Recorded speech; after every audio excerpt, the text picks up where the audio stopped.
In 1933, Fred Bear created a legacy, pursuing his lifelong passion. Fred's mission was to ensure archery remains accessible to everyone. Here at Bear Archery, we promise to never forget the principles our brands were founded on. From the youngest archer to the oldest, we strive to build bows that give you the best shooting experience. Visit beararchery.com to discover more.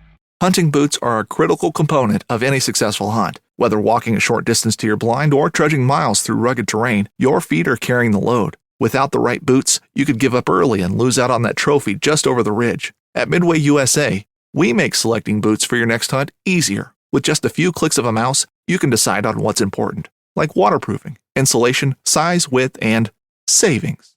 For just about everything for shooting, hunting, and the outdoors, check out midwayusa.com.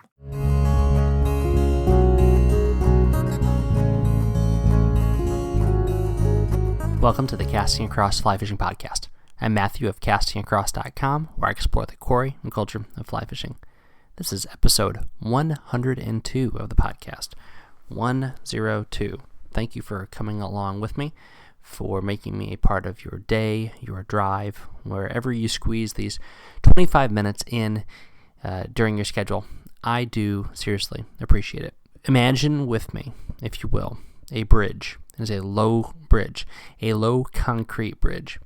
There's about 3 feet of clearance between the water and the underside of this bridge. And there's spider webs, lots and lots of spider webs hanging down under this thing. The water level is pretty constant because it's a spring creek, and so these spiders don't have much to worry about, unless they get a little bit lazy in how much tension they let out of their web, because then they find themselves in danger, because there are plenty of trout that sit underneath this bridge and sip all manner of insects day in, day out, all throughout the day. Sunlight, darkness, rain, you name it. These trout are down there and they are rising to bugs. And given the opportunity, if a particularly juicy insect, either the spider itself or something that's hanging in that web, gets too low and close to the water, they will jump and they will take that bug. And I watched this happen.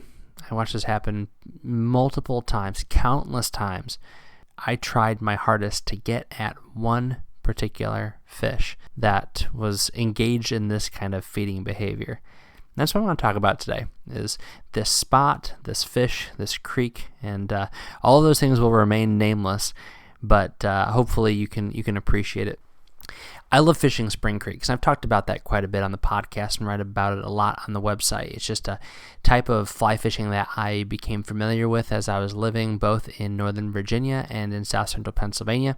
And there's this area that extends up into Central Pennsylvania and then down into kind of Central Western Virginia, where it is incredibly rich soil. It is valleys right up against the Appalachian Mountains, and there is a very, very high aquifer, and there is a limestone substrate. And so you have all of those conditions that come together to create these really great fisheries.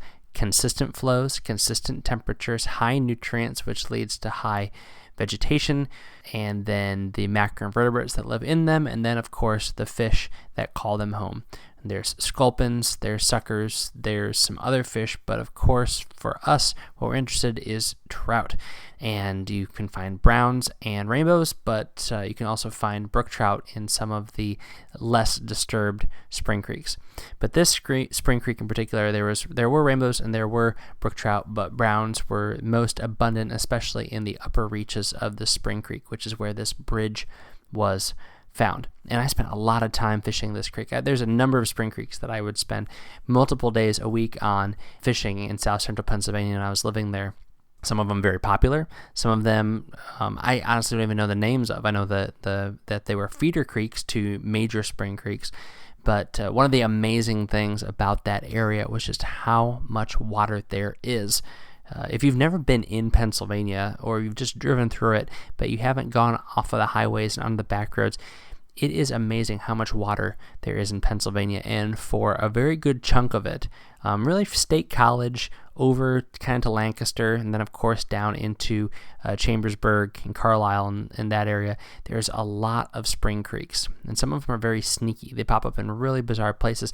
A lot of them are all on private property. You have sprawling farms. Both the Amish and the contemporary farmers have big farms that have spring creeks that originate and terminate into another river, but they are all on their property, and who knows what's in those waters aside from those property owners themselves. But these are great habitats for not just trout, but large trout.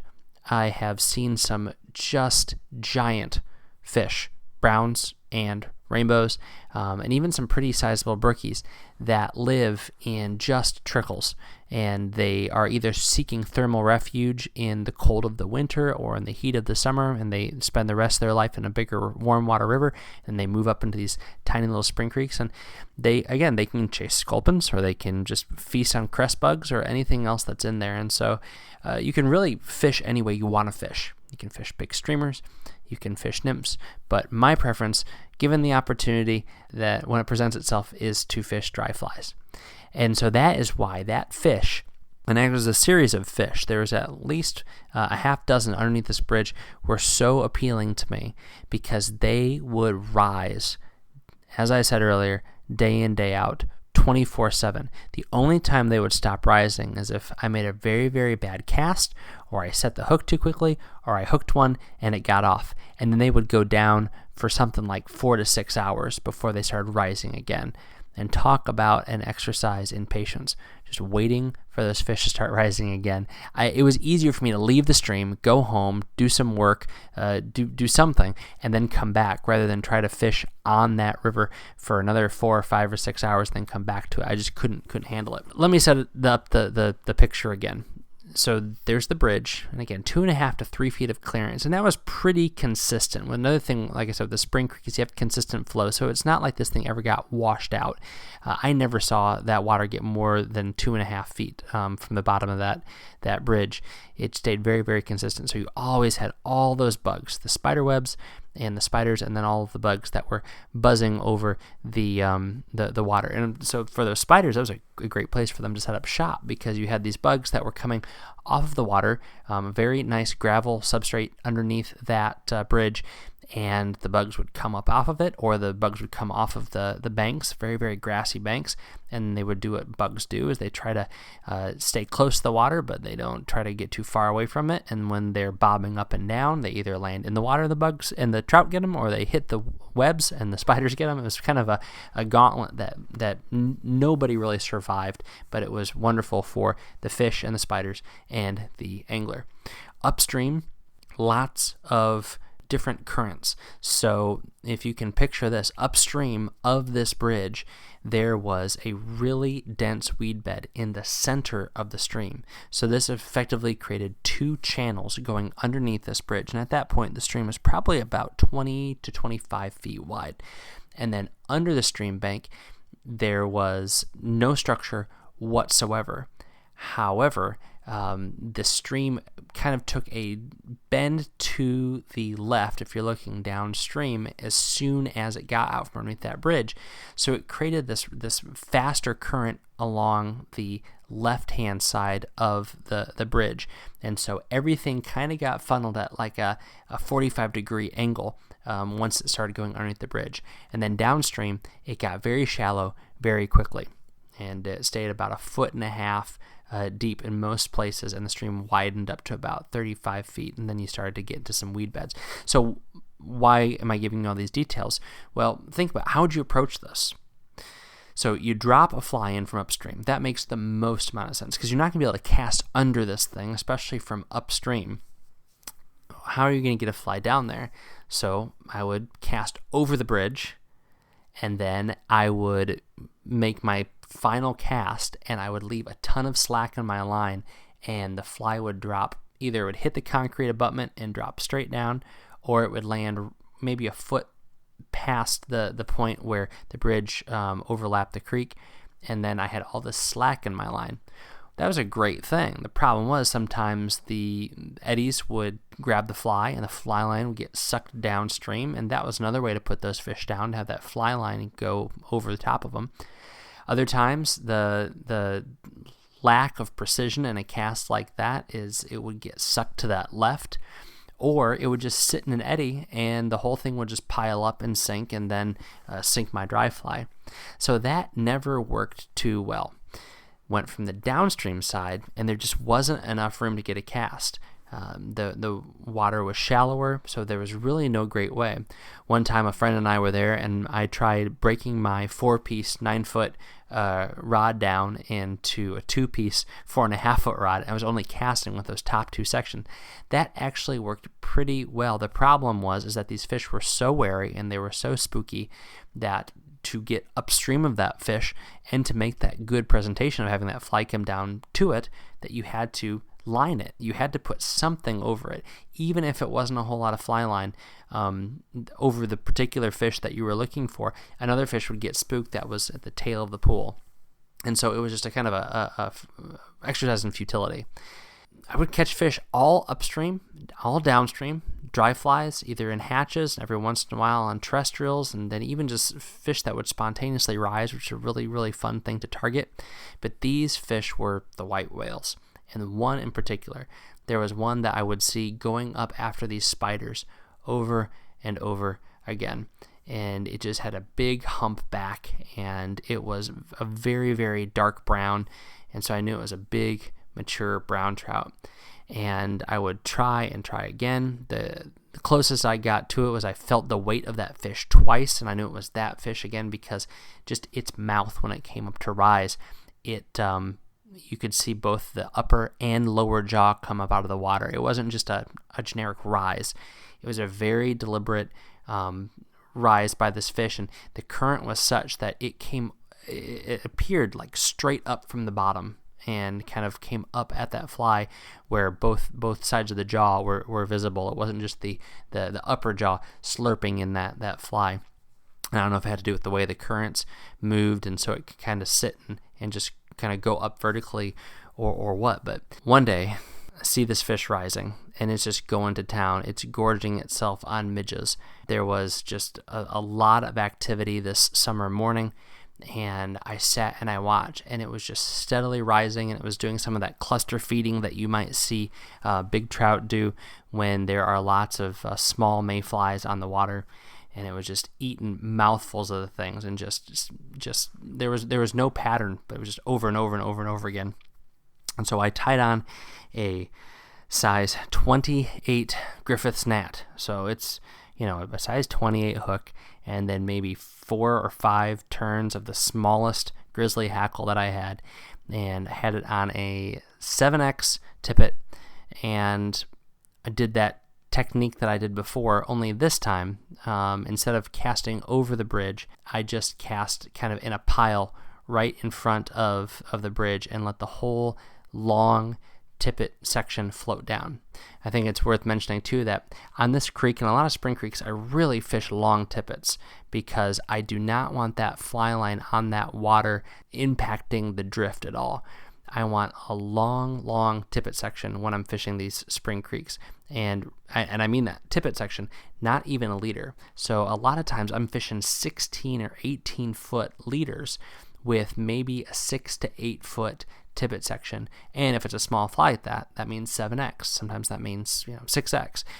And what that allows you to do, and how it worked to my advantage in this situation, is that all of that tippet and all of that leader monofilament is uncurling and uncoiling and moving with the current based upon how the current is moving the fly, and not how maybe the butt section of the leader or the head of the line is being influenced by the current.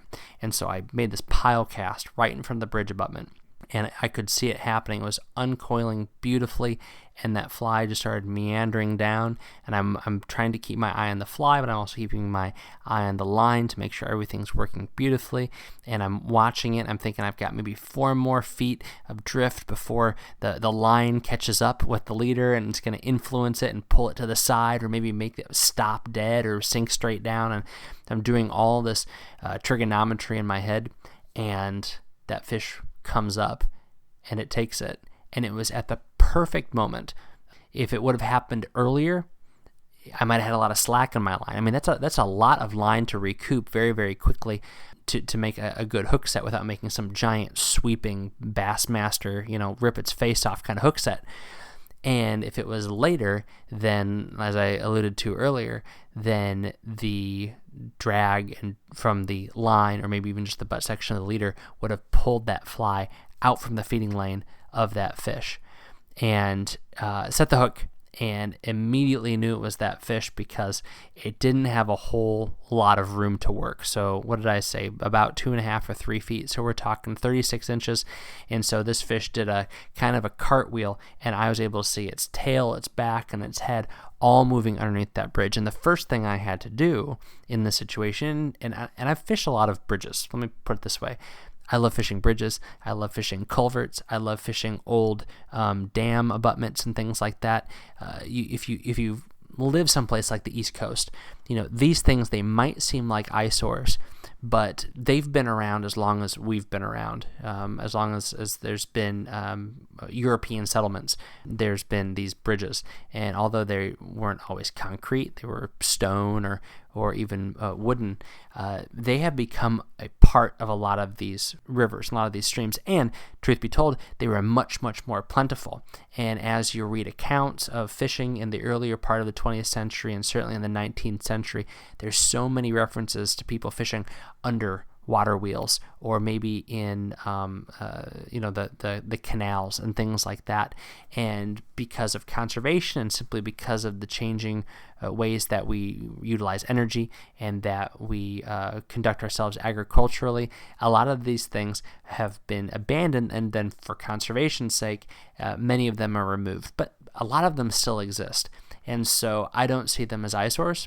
Some of them are ugly, but I see them as really neat opportunities to fish in a little bit of a different way and take advantage of maybe a positive alteration to the landscape. I mean, this was awesome. It was great for an entire miniature ecosystem, from the gnats to the spiders to the sculpins to the trout. So set the hook. And I couldn't set the hook straight up because, again, the angle I was at with an 8.5 foot rod, lifting that thing straight up, it would have put my line or my leader up against the bottom of that concrete bridge abutment, which would not have been a great thing. And so it was a very mindful hook set, and trying to get that fish to stay upstream and away from any debris or anything that may have been on either side of that bridge. Well, got the fish into open water, and it fought very, very well. And of course, anytime you're fighting a fish on 7x tippet of any size, then it's going to be a good fight because you're probably a little bit scared about what could potentially happen. And so I got in the water. I sank in silt up to my knees. I was grabbing frantically for my net while I was keeping this fish and moving his head back and forth, and crystal clear water, so I could see the size of the fish. I could see the girth of him. I could see the how big of a paddle tail he had, and just that wasn't helping me keep my cool at all. But finally got that fish in, got him in the net. He could hardly fit in the net. His head and his tail were out of the net, and trying to keep his head under water as long as I could. And there's a big grassy weed mat right in front of me if I turned around and had my back to the stream, and I pulled him out of the net and laid him in he was submerged, but he was on grass. Just giant spots. There's so many color varieties within every species of trout, and a lot has been written about if it has to do with the strain of the fish or even a subspecies of fish. But in brown trout, one of the characteristics of the Loch Leven variety that was brought in from Scotland is these giant spots where you might only have enough spots to count on two hands on a big fish. And this fish had some really big spots, quarter-sized spots. And he went from kind of a dark purple on the bottom up to a golden brown at his flanks, and then a dark brown on top. And just really interesting proportion. Not a hook jaw, just a kind of a rounded face, but a huge, thick paddle tail, bright red adipose fin. It was a wonderful experience. It was a great day. It was the culmination of a lot of scouting, a lot of trial and error of not just patterns, and really the pattern was an afterthought. I knew anything small and buggy was going to work because these fish were being opportunistic. So you talk about matching the hatch, we talk about picking the right fly, and I'm convinced that day I could have thrown any dry fly with a pronounced hackle in a probably anything between a 24 and a 30, and I would have been golden. I think it was more about the presentation, and I think that most circumstances, that is probably the case. That is more about the presentation than it is about the fly. And even for these incredibly finicky, wary, and selective fish that had the opportunity to be very, very picky, it was more about the fly being in front of him than it was about the right fly. So it was an excellent experience and a very, very fond moment for a very, very fond stream in my life. So why share this? Well, a few things. I won't spend a lot of time on it because it's been 20 minutes already. But one, find a fish, chase a fish. Don't give up on a big fish because you missed him or you missed her, and you don't like the fact that you missed that fish. Chase them. Go after them. Fish are creatures of habit. If you see it in a spot and you spook it, or you don't get it to come after your fly, then the next time you go back, you don't see it. It doesn't mean it's completely gone or somebody poached it or it swam to another river. Fish move around. If you go back the same time of day or same conditions, you might see it again. Maybe if you saw it the first thing in the morning, now try the first thing right before it gets dark. But chase a fish. There is a lot that you learn about fish behavior, trout behavior especially, by focusing on one particular fish. Secondly, don't let circumstances deter you from trying to catch fish. I was doing the dumbest kind of cast, like I said, taking my rod apart, purposefully tangling my line, casting onto the road, and then dragging it off so it dropped right down. There's none of that stuff you're going to find in a casting manual. However, those are the kind of things that make fly fishing really, really fun. Thirdly, make memories, tell stories, share your angling experiences with others. Hopefully you enjoyed this little account of one of my favorite fish that I've ever caught, and that you have some of those fish yourself. And if you do, then share it with somebody. You can share it with me. Write me an email, matthew@castingacross.com. I'd love to hear it. You don't have to talk for 20 minutes, but if you want to send me a couple paragraphs, then maybe I'll share it in an upcoming episode. But tell your friends. Even if they don't fish, if you can tell a fishing story to somebody who doesn't fish and keep them entertained, then that is a very, very valuable skill to have. This week on castingacross.com, the first article is called Fly Line Loop to Loop, Not All Are Equal. As I was going through my reels and getting ready to do a lot of maintenance and repair and cleaning prior to the winter, I noticed that some of my loop connections are starting to look rough.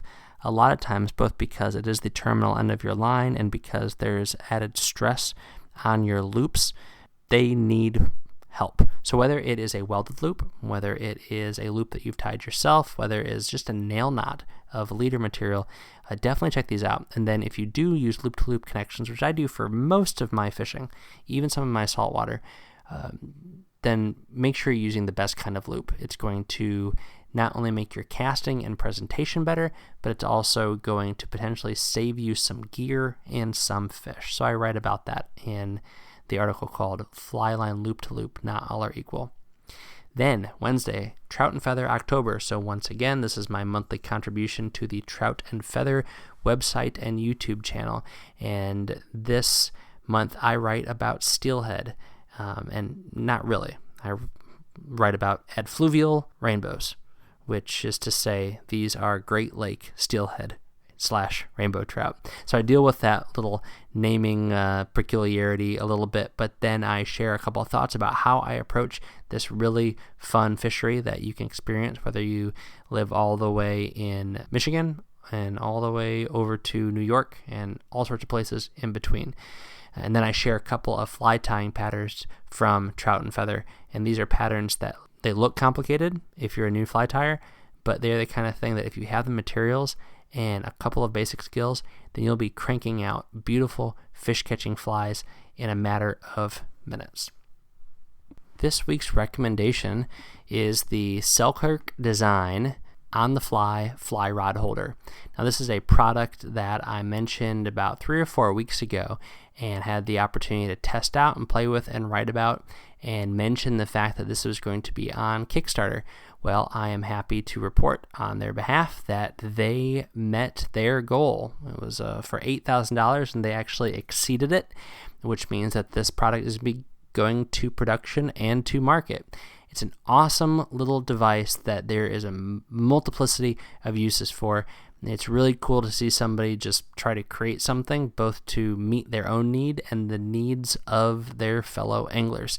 So you can check out the link on the show notes to this podcast on castingacross.com if you want to learn more about the On the Fly fly rod holder.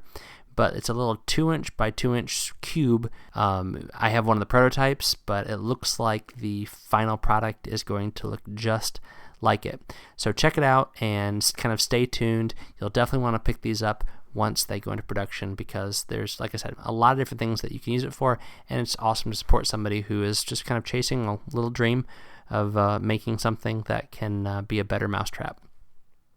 Thanks for listening to the Casting Across Fly Fishing Podcast. Please subscribe in your favorite podcast app and rate the podcast in iTunes. Then head over to castingacross.com where you'll find more info on this podcast and 3 posts a week on the people, places, and things that go into the pursuit of fish.